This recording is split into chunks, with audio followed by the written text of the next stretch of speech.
Hide, everything went up so fast when it comes to Japan. Are we seeing some warning signals now? What does this, potential correction mean for value stocks? Good morning, Heidi. Yeah, so value stocks have been at the center of Japanese stock market rally this year, and they did extremely well during the last quarter. But something seems to have happened late in September, and when value stocks started to underperform growth stocks. Now, it's very interesting that traditionally value stocks tend to do very well when interest rates are rising, but this happened exactly when U.S. interests are rising.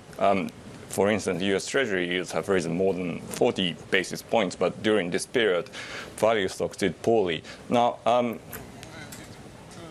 when you look at value stocks in Japan, they are, for instance, bank shares have been rising on expectations about rising interest rates in Japan, and trading houses are another example. They are doing very well after Warren Buffett increased their stake in 5 Japanese trading houses. So there has been a very good story about them as well, and also steel makers. I mean, these old economy shares tend to do very well at the time of rising interest rates. But what happened over the past 2 weeks raises worries that the rally in those value shares is coming to an end. Yeah, I mean, value shares are inherently supposed to be cheap, right? Are they still cheap, and what's the outlook then? Yeah, I mean, that's a good point. And one major thing here is that value stocks are no longer cheap, and basically that is why investors are starting to take profits on them. And if you look at technical analysis, the picture doesn't look very good.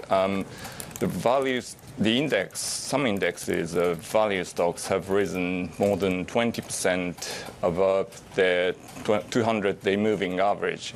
And this is a point highlighted by a Mizuho analyst. But when this happens, it is usually a very dangerous sign. Basically, this means the market has priced in all the good things about these assets, and the rally has gone a bit too much. And when the last time it happened, the market stagnated, and in case of Japan value stocks, that happened twice in recent years, and after that, basically they stagnated at least for 6 months after that period.